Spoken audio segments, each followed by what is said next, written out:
Hey, y'all. Welcome to the show today. It's not a planned show because we didn't know the Democrats were going to attempt an insurrection here in Tennessee today.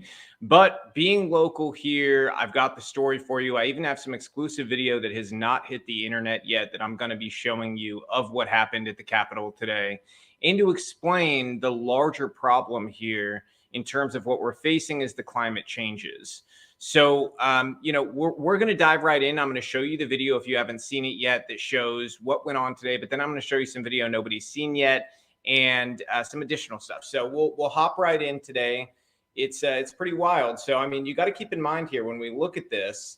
Keep in mind the collective lunacy of the past 2 years and how they treated January 6th. But this is the third straight Capitol that has been stormed by Democrats in recent days over bills that simply, and I want to make this very clear, they simply stop children from getting sex change surgeries. Okay. And in response, the Democrats and their activists have treated this as if it's a genocide. But now in Tennessee, it's a little bit different because we already passed these bills weeks ago. Okay. They already became law. The governor signed them into law. Now they're bringing this on the backs of what happened this week, the tragedy at the school shooting that we had here in Nashville. And they're coupling that together with a call for gun control, but also to, rage on about the law that we made that basically blocks Democrats from giving sex changes to children. So we're going to go right in with the video. Here we are.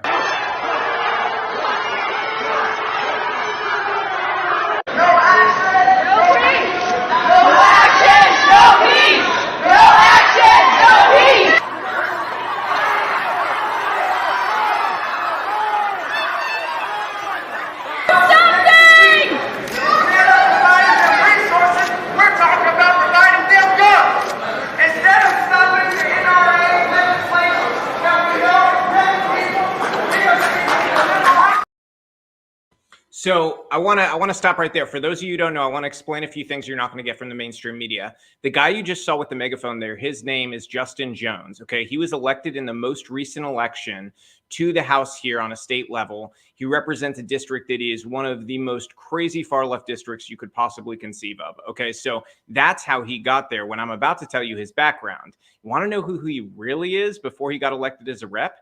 He has been one of the top agitators in the state. Okay, and organizers of far left movements. In fact, he's been arrested multiple times for violence, including assaulting a member of the legislature. Okay, is that a shocker to you? It shouldn't be, because this is the direction Democrats are going. They're increasingly electing radical activists who are super far left, who are in this sort of Marxist camp where they want to destroy the fabrics of America. And that's where this guy falls into.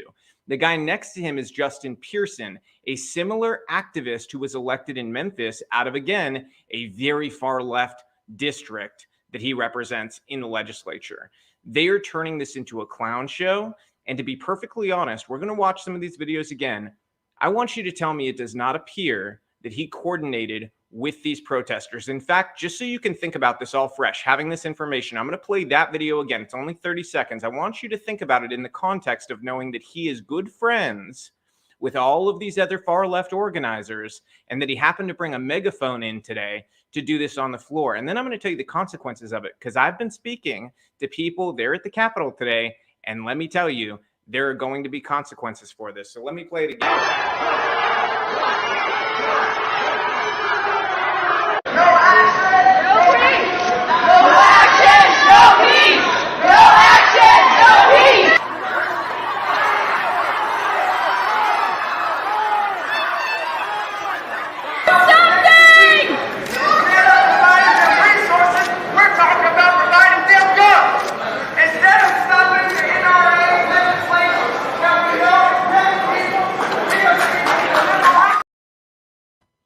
So watching that video again, can anybody really tell me it does not look like that was coordinated?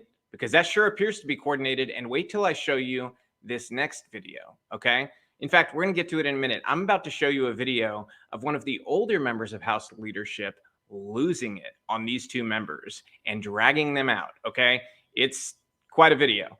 So we'll get to that in a moment. First, I want to remind you guys, like, subscribe, share this with your friends to get the truth out there. It's how the show grows, is by you sharing it. We are a people-run show. A lot of times our topics are coming directly from you guys and the stuff you want to hear about, but we're bringing it to you straight. We give you the truth unfiltered without fear of being banned off YouTube or anything like that. If YouTube bans us, so what? We don't care. We have plenty of other platforms. We're reaching now millions of people a week, and it's been incredible. In fact, if you didn't know, we shot to the top of the iTunes charts for podcasts above all the mainstream media. And I mean all of the mainstream media shows and podcasts because of people like you going to Apple Podcasts, subscribing, leaving reviews. And again, if you're on YouTube, you're on Rumble, you're on any of these other sites, I prefer Rumble a lot. You all know that. I talk about it all the time. Like and subscribe. That's what gets us to the top of the algorithm. But we're going to get deeper into this. First, before I get to that wild video of the Democrat leadership I was going to show you, I want to show you something else. These are exclusive videos that have not been seen yet online, okay? These are videos from the House floor of this lunacy. I'm going to cut in and out of these because there's some stuff to talk about here.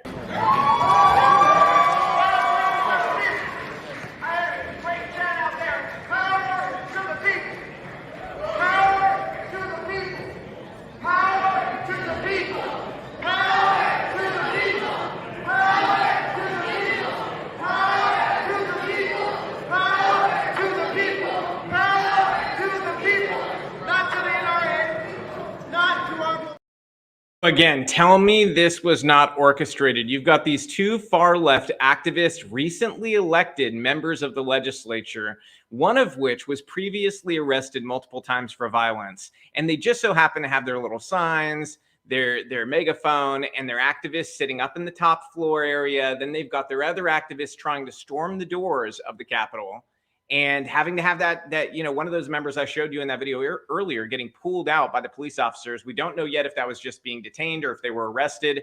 They should have been arrested.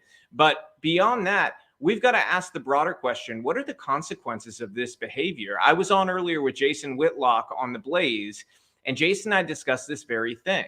And I've got to tell you, I truly believe that we are headed towards some very dark times, very, very scary escalated behavior, frankly. Okay, when we look at what is happening in our country, look at the violence that happened this week from the trans mass killer. Look at these activists that are going to the state houses behaving like this. This is not normal behavior, okay? We are headed towards something very dangerous. And I'll be honest, is what I told Jason.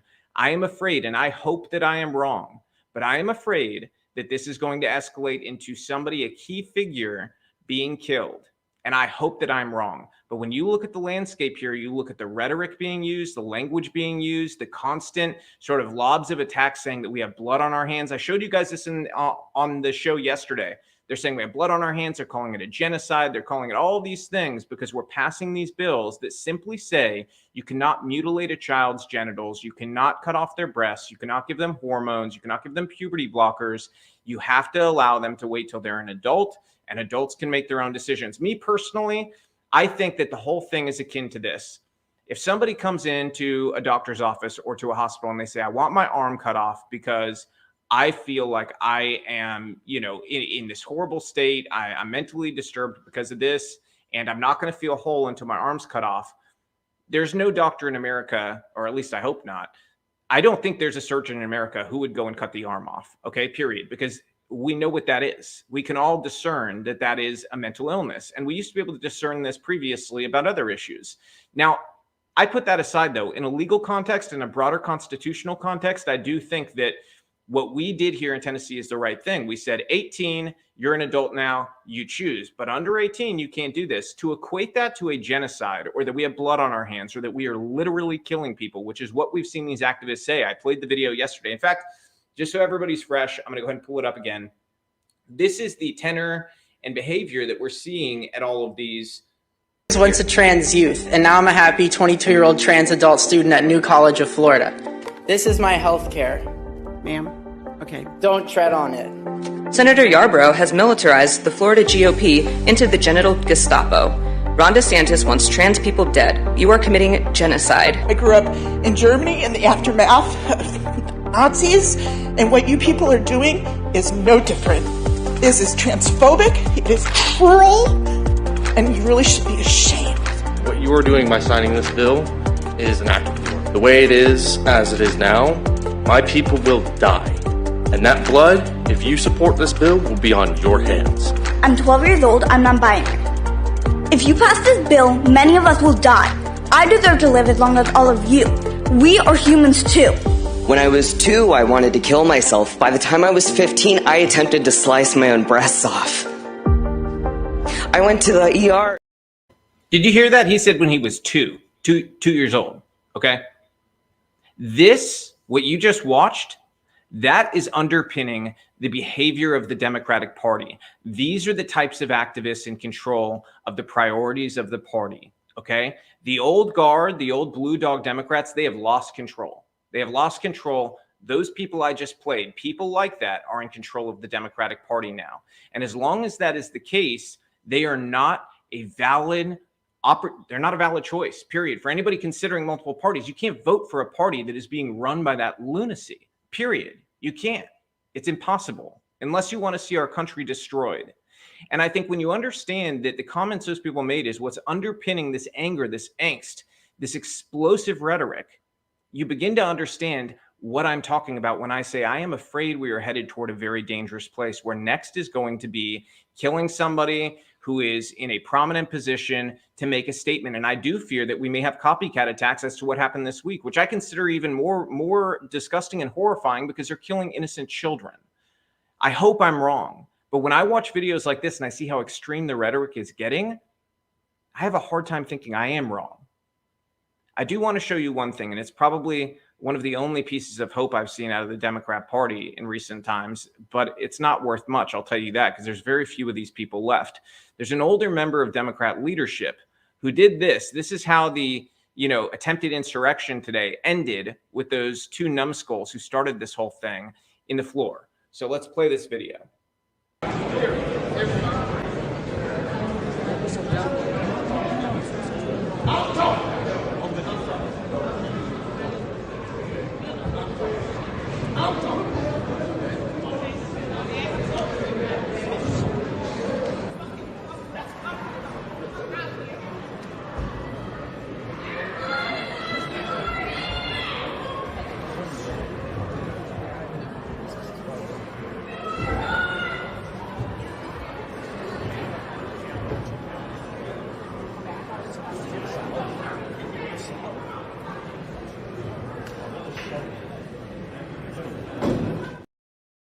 You got to love the way she pushed him out of there. She was like, you're out of here. They had had enough. These two, I'll give those two people credit. Okay. Those two older members of the legislature who are Democrats, they're kind of the old blue dog type. They pushed those boys out. And, it may have just been embarrassment. It may have just been, hey, this is not good for the narrative. Now we have Democrat insurrections. I don't know what the purpose was in terms of what motivated them, but it sure made me feel good to see these two radicals get pushed out of there and get told off by these people. Because let me tell you, that's one of the problems here is people like those two young men who are now representatives in the legislature representing pieces of Memphis and pieces of Nashville. They were not told enough by adults in their life to knock it off. They were not told enough by adults in their life that not every single thing they did was special and perfect. Okay. They were not told enough in life that they need to respect other people. They were not told enough in life that they need to act respectful and have a certain type of behavior when you're working with other people. Then nothing gets done when you act like a maniac. They weren't told that enough as kids. And that's how we ended up with this generation of lunatics who are going crazy. Okay. I can't hide from this anymore. I can't pretend it doesn't exist. This is lunacy and everyone's got to wake up to it. We're going to go further with this. I want to talk about why this happened. And, obviously the shooting underpins this. The trans ideology we talked about underpins this, but also the radical lobby of these people who want gun control laws is also at the center of this. Okay. And we've got to talk about it because uncomfortable conversation, it's been had many times, lots of arguments around it. I want to be very clear about something. The laws these young people are pushing, these two young men and prominent members of the Democratic Party are failed laws, okay? A lot of people would like to believe that in a perfect world, gun control laws would solve everything. It's just not true. I showed you guys yesterday the stats, the graphs, everything else showing you that the number one state for mass shootings in raw numbers over the past 5 years is California. Okay? First thing a Democrat's going to come back to you with when you tell them that is they're going to say, well, that's not per capita. Per capita, what's the highest? Or they'll even make the claim, well, per capita, it's Republican states. That's not the case. That's not true. Per capita, the worst state for mass shootings per 100,000 people, which is the statistic that is used for this, is Delaware. Delaware also run entirely by Democrats. And what state is number 3 worst for mass shootings? Illinois, another state controlled entirely by far left Democrats. California, Illinois, and Delaware have one thing in common. In fact, they have a number of crazy things in common. But one of those things they have in common is they all have all of these gun control laws that the left is pushing and trying to force on America. They don't work. If they did, there would be no mass shootings in those states. But that is just not the case. And what this has done is it's prevented us from having the real conversation we need to have, which is, how do we just make these schools safer? And why are we protecting politicians and courthouses more than we protect our kids? It's very simple how we do this. I've been saying it, not just this shooting, but previous to this shooting. Here's what we need to do. This will immediately lessen the number of mass shootings we see in America, and it may get us close to eliminating it over the course of decades. We need block grants that fund all schools, public schools, private schools, and give them all security, armed security. We need to fund the ability for these schools to have reinforced doors, bulletproof glass on the entry floor, okay? When you have that and you can't get a shooter to shoot through the doors like the shooter did this week, and you can't get them to shoot through the windows like previous shooters have, when they can't go through an entire building because, hey, there's security passes needed to get through the doors. When they can't do these things, it slows them down or stops them altogether. You heard it this week. The shooter themselves, they were planning a different target, but they didn't go to that target. Why? Security. The first target they had too high of security, so they decided to go to that school instead. What if that school had had the armed security they deserve to have? In fact, there's even a loophole in Tennessee law. Right now, if you have a K through 12 school, you can have armed teachers if you're a private school. However, if your school has a pre-K or a preschool, you cannot have armed teachers. That hole in Tennessee law needs to be fixed. We need to allow those schools with pre-Ks and preschools to also have armed teachers. These are becoming hot targets for crazy people. We need to make sure our kids are protected. Those immediate steps of security, securing the building, the doors, and adding armed security or SROs, that will keep kids safe. And let's change out those gun-free zone signs with signs that say, this school is protected by armed teachers, armed security, and we will shoot back if you seek to harm one of our children. Because guess what? You know what all these shootings have had in common? They've been in gun-free zones. I visited my friend Congressman Thomas Massie last week in DC, and him and I have talked about a number of things, but one of the things that he has said, and he just said it yesterday in a clip that went viral versus Jamal Bowman, the Democrat congressman from New York, who's just absolutely off his rocker, started screaming at Thomas. And Thomas asked him a very simple question. He could not respond to it. Thomas said, do you know how many school shootings there has been at schools with armed teachers? And do you know how many accidental discharges there have been at those schools? Jamal screamed and hemmed and hawed. He couldn't answer the question. Or maybe he didn't want to, because the answer is zero. There have been zero mass shootings at those schools with armed teachers. There have been zero accidental discharges at those schools. So why aren't we taking something we know has been successful and getting rid of the gun-free zones? Because guess what? All the schools that have had the mass shootings have been at schools with big old signs that say gun-free zone. It's time to go do that. Another common sense thing we should be able to do if the Democrats will get it together and agree with us is just have a very simple bill mandating that once a mass shooter is deceased or convicted, that we get full access to their medical records to show what drugs they were taking. Then we can catch a common thread between these mass shooters and find out if there's certain medications that make them more likely to become mass killers. That seems like an important thing to be informed about, especially for the psychiatrists who are doling this medication out. They need to know when somebody's more at risk by being given a certain medication.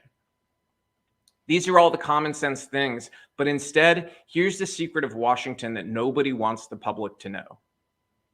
They just make too much money off of all of the drama surrounding mass shootings. They fundraise off of it. Don't believe me? Go sign up for a mailing list for a couple of Democrats and see what they send you in the days after a mass shooting. It includes fundraising calls, demands that we pass gun control laws, and that they're going to fight for you.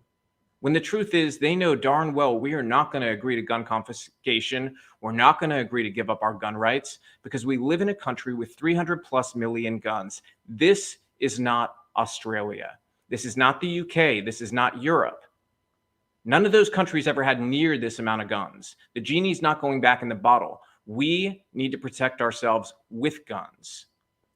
That's the truth. They know this is not going to change, but they just make too much money fundraising off of this, so they're unwilling to come to the table and do the common sense things that will actually make our kids safer. It's time for us to say this from the rooftops and demand that this behavior changes and do everything we can to make it change, because we should be protecting our kids. And if you don't believe me that the party's been entirely captured by this transgender far-left extremist movement, I want to show you something else from today. This came out a few hours ago, and I want you to keep in mind before I show you this. It has been days since a trans, crazed killer murdered 6 Christians here in Nashville, including 3 little kids. I want you to keep that in your mind with what I'm about to show you. Joe Biden says that transgender Americans shape our nation's soul in an official presidential proclamation. And what I said is true. That tells you a lot about the soul of our nation. We are deeply sick. Because you know what? Joe Biden is not entirely wrong. He means it for different reasons than I do. I mean it to say that we are very sick and we need a revival in America. We need to go back to the values that form this country. We need to fight for freedom, liberty, love, God, faith, family, not all this lunacy on the left. That's not what this country was born from. The problem is the left believes that they truly are the soul of the nation. These far left activists who are increasingly putting out more and more violent rhetoric. As long as that's the case, the Democratic Party has gone so far away from anything I can even conceive of remembering decades ago. You have to wonder, what would be happening right now to people like JFK? I can tell you, he wouldn't be a Democrat. And Democrats would be calling him a racist, a bigot, a homophobe, a transphobe. They'd be calling him every name in the book. Because you know what? We used to be able to have sane conversations, sane disagreements. We used to be able to haggle over this tax policy or that one. Those are no longer our differences. Our differences are vast. We have never been further apart as a country. The Democrats believe in an ideology that is wholly against everything we believe in as conservatives. Really not even just conservatives, even classical liberals who believe in free speech and civil rights. Those people feel like they're miles and miles apart from these crazed lunatics running the Democratic Party today. So we've got to unite together with the same people, work together to get rid of these crazy Democrats who are destroying our country and posing a threat to everything we know and love. We've got to bring the rhetoric down and stop this behavior that is going on. It's dangerous. And I think I've illustrated why. I think this week illustrated why. It's not going to get better without us being vocal. I know I talk about this way too much, but just a reminder, remind your friends, remind your family, we cannot be a silent majority anymore. A silent majority is how we got to this point. Our silence is just simply telling the left we're too weak to stand up for what we believe in. It's our job to all speak up, have the uncomfortable conversations. Yes, you might lose a friend. Yes, you might lose a customer. Yes, it might not be the simplest or the most gratifying immediate thing. But you know what? That culture of immediate gratification, that culture of never wanting to be uncomfortable, it's what got us to this place. Stand for something or we are going to fall as a country. We need normal, everyday people to speak up, have the conversations, reject this insane ideology, stand up for kids, stand up for what's right, call it out. It's up to us. We need to be the adults in the room. I again want to call out, our sponsors who allow us to do this. We've got great sponsors. You can see them in the description if you're on Rumble or you're on YouTube or Facebook. Claris, if you're here in Middle Tennessee, is a great healthcare alternative. I've spoken out since the very beginning from the COVID pandemic about how dangerous it is to mandate all of these things, mandate masks, mandate the vaccines, all these things. I wanted a doctor where we go back to the old school. They come to you, or you do telemedicine, okay? Bring a little of the new in with the old. They'll come to your house, though. They do vitamin IVs. They do all the normal doctor stuff, but it's not like going to the doctor's office where they hound you over getting the COVID vaccine. They won't do that. They don't want to push it on you. They want you to be in control and to feel comfortable getting your healthcare needs met. They're here in Middle Tennessee. They're patriots. Claris, look it up. It's concierge medicine. It's inside of my bio. There's a link there where you get a big discount. Go ahead and grab that. It's a fantastic company. MyPillow, use the code STARBUCK and you get 66% off or 67% off, something like that, of all purchases. They've been a fantastic partner, but my fave, and the one that I think we really all need to be switching to, is it's very simple. These cell phone providers, all the big ones, you guys know which ones they are. They are woke companies. They invest their money into these ESG programs. And beyond the ESG programs, they then invest it into far left woke groups. I don't want my money going to that stuff. Switch to Patriot Mobile. They use the same service standards as all the major providers. You can keep your cell phone, keep your phone number, and it's great service, okay? And in terms of prices, competitive, they work everywhere. There's no excuse not to do it. If you go to patriotmobile.com/Starbuck, you get free activation for your phones, keep your phone number, and know that your money is going towards causes you believe in. They helped flip so many school board seats this year. It's incredible because they care about the things we care about. We need to start supporting companies that support the right things instead of these other woke companies. I just saw yesterday, Kate Spade, a women's clothing brand, they've done a sponsorship deal with this guy, Dylan Mulvaney, who goes around pretending to be a girl. This stuff is offensive to our culture, to our faith, to our values. We've got to stop giving these woke companies our money and start working with companies that are in alignment with our values. That is the new patriot economy. It's the parallel economy, and it's the future because, frankly, like I said earlier, we are too far apart, and we've got to have our own safe ways to be able to support our culture and our values. And one of the big problems in our country is we gave these institutions up, all of the big ones. It's why I'm so proud to see so many companies popping up. If you hear of a good one too, tell me. Sometimes I just suggest products and companies that are not sponsoring the show because I just believe in them. I believe in patriot companies. There's one right now that I'm still vetting, but we're not even doing a deal with them. And I want to tell you guys about them as soon as we're done with the vetting because they're just an incredible company from everything I can tell. And we need to start transitioning over to these patriot-owned companies instead of giving these woke companies more of our money. So that's the story when it comes to what happened at the insurrection at the Tennessee Capitol today.